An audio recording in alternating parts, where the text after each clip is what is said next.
दूसरी हदीस, हुजूर सल्लल्लाहु अलैहि वसल्लम ने फरमाया मेरे कुल सहाबा हिदायत के सितारे हैं। अब शेख मुहक्किक मुहद्दिस अब्दुल हक मुहद्दिस दहलवी रहमतुल्लाह तआला अलैह और इब्ने कसीर बहुत सारे मुहद्दिसीन ने ये बात बताई कि सहाबा की जमात जो थी वो 1,25,000 की जमात थी। 1,25,000 सहाबा थे, समझे। लेकिन इन तमाम सहाबा में 300 मुहद्दिस थे, और ये 300 मुहद्दिसीन के नाम किसी को चाहिए तो मेरे पास है, इंशाल्लाह ले लें। लेकिन 1,25,000 सहाबा में मुहद्दिस सिर्फ 300, यानी हदीस का इल्म जिनके पास था, हदीस जिनके पास मतन के साथ याद थी, वो 300 सहाबी थे। और मुहद्दिस सहाबा में भी फकीह सहाबा 10 से 14 थे, यानी जिनको कुरान का इल्म था, जो कुरान का इल्म सिखाया करते थे, हदीस का मफहूम समझाया करते थे, वो सिर्फ 14 थे, समझे। लेकिन अल्लाह के रसूल सल्लल्लाहु अलैहि वसल्लम ने ये इरशाद नहीं फरमाया कि मेरे कुल सहाबा मतलब मुहद्दिस सहाबा की पैरवी करो, फकीह सहाबा में जो उलमा हैं उनकी पैरवी करो, लेकिन कहा कि मेरे हर सहाबा हिदायत के सितारे हैं, इनमें किसी की भी पैरवी करो हिदायत पा जाओगे। तो सहाबा में वो कौन सी खूबी थी जिसको हिदायत कहा जा रहा है, और वो खूबी हर सहाबी में मौजूद थी, समझे। तो सहाबा में सबसे बढ़कर जो खूबी थी वो हर मुआमले में हुजूर सल्लल्लाहु अलैहि वसल्लम की तरफ रुजू करना।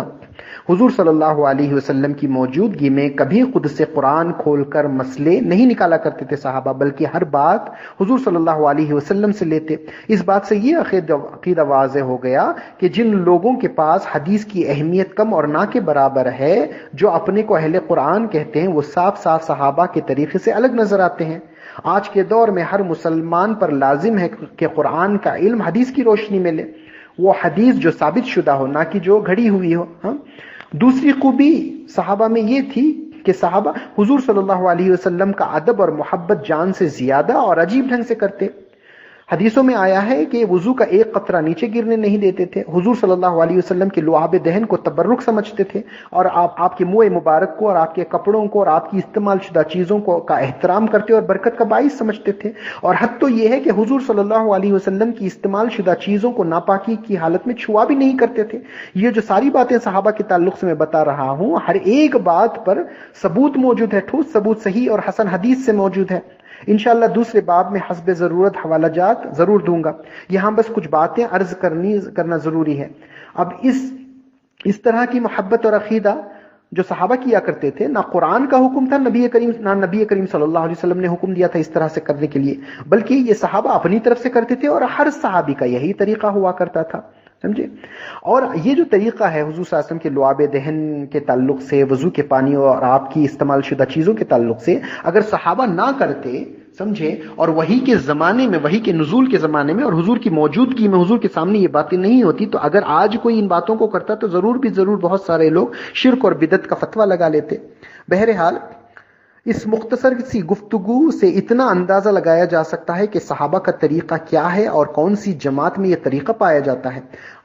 आसानी से सहाबा की उन खूबियों को याद रखने के लिए अर्ज कर दूं कि कुल सहाबा में जो खूबियां आम थी, उनमें से एक तकवा, दूसरा अदब रसूल, तीसरा शदीद मोहब्बत रसूल सल्लल्लाहु अलैहि वसल्लम, और चौथा हर काम में हुजूर सल्लल्लाहु अलैहि वसल्लम की तरफ रुजू करना। बहुत सारे अकीदे और मसले हैं जिनका सबूत के साथ पेश करना जरूरी है। इंशाअल्लाह आखिरुज़ ज़मान की पूरी गुफ्तगू खत्म होने के बाद यह हवाला जात जरूर पेश करूंगा। में कुछ सवाल किए जाएंगे, वो भी कड़वे अंदाज में, मगर नीयत या मकसद किसी को ताना देना, नीचा दिखाना हरगिज नहीं, बल्कि उन उलूम और हकाइक की तरफ तवज्जो दिलाना मकसद है जो हैं तो कुरान और हदीस से साबित, लेकिन बहुत सारे लोग बकरों की तरह गलत लोगों के पीछे जाकर जो है इन फायदा देने वाले उलूम और हकाइक से गाफिल हो गए हैं। इसलिए इन बातों का तज़किरा भी जरूरी है और दिमाग को खोलने के लिए कड़वे ढंग से सवाल करना भी जरूरी है। तो इस बाब में जो सवाल हैं वो आम लोगों के लिए भी हैं और उलमा से भी हैं। पहला सवाल ये कि अल्लाह और उसके रसूल सल्लल्लाहु अलैहि वसल्लम की निगाह में सच्चा आलिम कौन है। दूसरा, कितना इल्म हासिल करने के बाद कोई आलिम कहलाने के काबिल होता है। तीसरा, क्या दरसे निजामी का कोर्स कंप्लीट करने वाला ही आलिम है। चौथा, उलमा अंबिया के वारिस हैं। इस रिवायत से मुराद क्या है कि हर मदरसे से फारिग होने वाला हर शख्स, दरसे निजामी का कोर्स खत्म करने वाला हर शख्स, मिंबर पर बयान करने वाला हर शख्स क्या इस जुमरे में आता है या नहीं। हर बात दलील की रोशनी में होनी चाहिए, ना कि जाहिल खियास की बकवास जो शैतान के इल्का से होती है। खियास तो इल्म की रोशनी में भी होता है और फिर जहालत के अंधेरे में भी होता है। तो साबित तो हदीस, खुदा कुरान और हदीस की रोशनी में बात साबित हो तभी साबित है, समझे।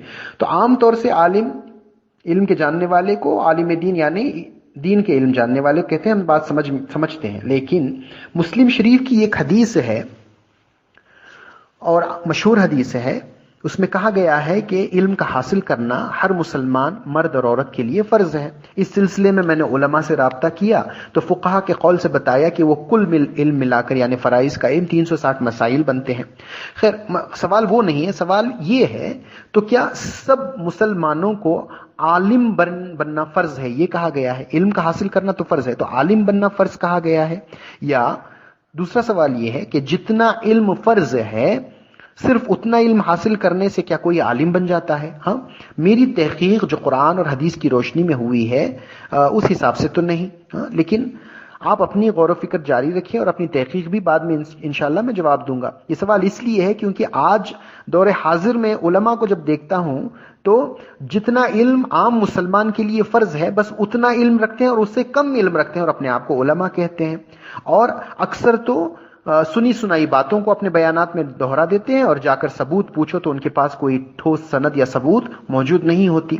हाँ, या क्योंकि ये बात भी सामने आती है कि क़यामत की निशानियों में से एक निशानी है कि इल्म को उठा लिया जाएगा। मतलब इसका ये है कि उलमाए रब्बानीन को उठा लिया जाएगा और बाज उलमाए रब्बानीन को उनके मनसब से हटाकर जो है शरीर किस्म के लोग जिनको इल्म के हकाइक से कोई ताल्लुक नहीं वो आ जाएंगे, समझे। जब मैं ये बात कह रहा हूं तो हो सकता है सुनने वालों में कुछ लोग इस ताक में होंगे कि इस बात को मेरे ऊपर फिट कर दें, लेकिन मैं गुजारिश करूंगा कि पहले मेरी पूरी बात सुन लें ताकि दूध का दूध और पानी का पानी हो जाए कुरान और हदीस की रोशनी में।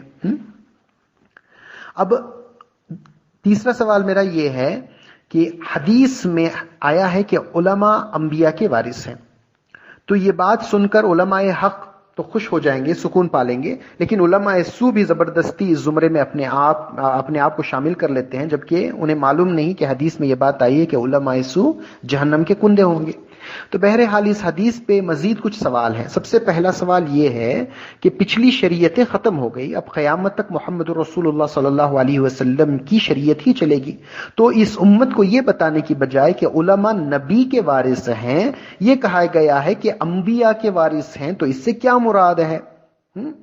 कि अंबिया से मुराद यानी अंबिया पिछले पुराने अंबिया जितने भी हुजूर से पहले आए तमाम अंबिया की शरीयतें तो खत्म हो गई, अब नई शरीयत कोई नहीं है, पुरानी शरीयत कोई नहीं है, सिर्फ रसूलुल्लाह सल्लल्लाहु अलैहि वसल्लम की शरीयत है। तो वारिस से नबी कहने की बजाय वारिसुल अंबिया क्यों कहा गया? ये सवाल सुनकर जो जाहिल लोग हैं और उलमाए सू हैं बकवास करने लग जाएंगे, हो सकता है कि मेरी जात पर भी तनकीद करने लग जाएं। खैर वो कोई मसला नहीं है। अब ये जो टॉपिक है ये बहुत तवील और ठोस सबूत की रोशनी में बताने वाला टॉपिक है, तभी समझ में आएगा, इसलिए इसका जिक्र इंशाअल्लाह आगे करूंगा। अब मुख्तसर इतना बता दूं कि ये हिस्सा जो है उलमा अंबिया के वारिस हैं, ये मुकाम एहसान का हिस्सा है जो मुस्लिम शरीफ की हदीस से साबित होता है, समझे। ये बाद में गुफ्तगू होगी इंशाअल्लाह। अब मजीद सवाल इस पर यह है कि अंबिया यानी नबियों का वारिस कहा उलमा को, मुरसलीन यानी रसूलों का वारिस नहीं कहा। कुरान और हदीस में जो अल्फाज चुने जाते हैं वो अल्फाज हिकमत और असरार से भरे हुए होते हैं, समझे। फसाहत और बलागत में उम्दा और कामिल होते हैं। इस बात को और समझने के लिए सियासत की एक हदीस पेश कर दूं। नबी करीम सल्लल्लाहु अलैहि वसल्लम ने एक सहाबी को दुआ सिखाई थी जिसमें लफ्ज नबीउल्लाह आता था, समझे। वो दुआ सिखाने के बाद वो सहाबी चले गए, फिर कुछ दिन के बाद वापस आए तो हुजूर ने वो दुआ के बारे में पूछा कि याद है या नहीं। तो सहाबी ने अर्ज किया या रसूलुल्लाह सल्लल्लाहु अलैहि वसल्लम मुझे याद है और पढ़कर भी सुनाया। जब पढ़कर सुनाया तो सारी दुआ तो वैसी ही पढ़ी जैसी नबी करीम सल्लल्लाहु ताला अलैहि वसल्लम ने सिखाई थी, लेकिन नबीउल्लाह की जगह उन्होंने रसूलुल्लाह पढ़ लिया। अब जाहिर सी बात है हम जैसे लोग होंगे तो नबीउल्लाह रसूलुल्लाह तो बस अलकाब हैं हुजूर के, तो जात तो एक ही है, इसमें ज्यादा कोई फर्क यही समझेंगे। लेकिन नबी करीम सल्लल्लाहु अलैहि वसल्लम ने गिरफ्त की और फरमाया कि जब मैंने तुम्हें नबी अल्लाह सिखाया था तो रसूल अल्लाह क्यों कहा? क्योंकि नबी अल्लाह के माने और है, रसूल अल्लाह के माने और हैं, तो लिहाजा इससे ये भी बात साबित होती है कि जो लफ्ज हुजूर ने बताया है उसके माने खास होते हैं और उसी को लेना होता है और उसमें तब्दीली नहीं हो सकती, समझे। तो सवाल मेरा ये था कि अंबिया का वारिस क्यों कहा, मुरसलीन का क्यों नहीं कहा? सब जानते हैं कि औलाद आदम अलैहिस्सलाम में जितने भी रसूल आए हैं सब के सब नबी हैं, समझे, लेकिन हर नबी रसूल नहीं। اور رسول اور نبی کے لغوی معنی، اصطلاحی معنی وہ زیادہ اس میں جاؤں گا نہیں، لیکن البتہ مختصر یہاں پر عام لوگوں کے لیے عرض کر دوں، نبی وہی ہے جو غیب کی خبر سناتا ہے اللہ کے بتائے سے، اور رسول کے معنی بس بھیجے ہوئے کے، یعنی رسول پیغام پہنچانے والا ہوتا ہے۔ اس موضوع پر ڈیٹیل میں گفتگو آگے کروں گا، لیکن یہاں اتنا بتانا ضروری ہے کہ اولاد آدم میں جتنے بھی رسول ہیں وہ نبی ہیں، سمجھے؟ اور پھر مقرب فرشتوں میں بھی رسول ہوتے ہیں، جیسا کہ قرآن مجید نے جبرائیل امین کو رسول کہا، مگر فرشتوں میں کوئی نبی نہیں ہوتا، حالانکہ قرآن میں علم شہادہ بھی ہے، علم غیب بھی ہے، اور حضرت جبرائیل علیہ السلام پورا قرآن لا رہے ہیں، لیکن جبرائیل امین کو غیب کا پیغام لانے کے باوجود بھی نبی نہیں کہا جا سکتا۔ یہاں ایک بات تھوڑا کھلے گی، غور کریں گے تو، کہ خبر پہنچانا اور ہے اور خبر دینا اور ہے، لیکن شیطان کہیں آپ لوگوں کو وسوسہ نہ ڈال دے، اس لیے ایک بات یہاں اہم یہ ضروری عرض کر دوں کہ کوئی بھی علم ہو اور کسی کا بھی علم ہو، جبرائیل امین ہو یا نبی کریم صلی اللہ علیہ وسلم ہو، سارا علم اللہ کی عطا سے، اللہ کے حکم سے، اللہ کے اذن سے ان کو عطا ہوتا ہے، اور اللہ ہی کے حکم سے وہ آگے پہنچاتے ہیں۔ لیکن ان سب باتوں پر غور کرنا ضروری ہے تاکہ دین کے حقائق اور اصل کا پتہ چلے اور قرآن اور حدیث کی روشنی کے مطابق دین سیکھے۔ خیر، بات کو آگے بڑھاتے ہوئے نبی کے معنی مل گئے کہ اللہ کی عطا سے غیب کی خبر دینے والا۔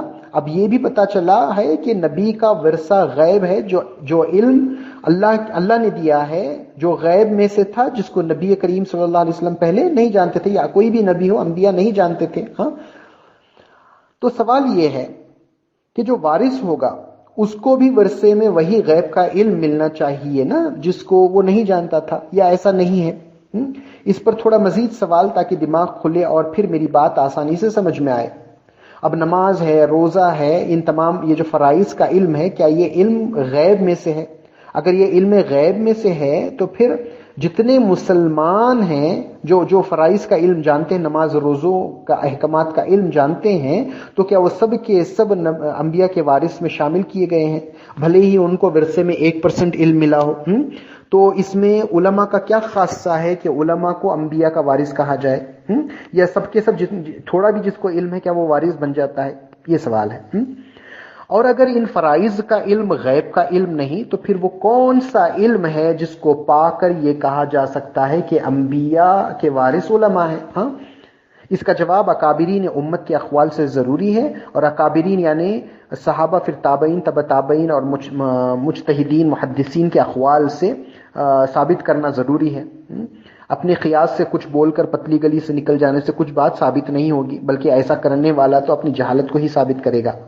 اس موضوع پر شاہ ولی اللہ محدث دہلوی رحمۃ اللہ تعالی علیہ کا رسالہ بھی ہے، جسے ڈیٹیل میں بات میں بتاؤں گا انشاءاللہ، اور ساری گفتگو قرآن اور حدیث کے حوالے سے ہی ثابت کروں گا انشاءاللہ، تاکہ بنیاد سب سے پہلے صحیح ہو جائے، سمجھے؟ تو یہ جو دوسرا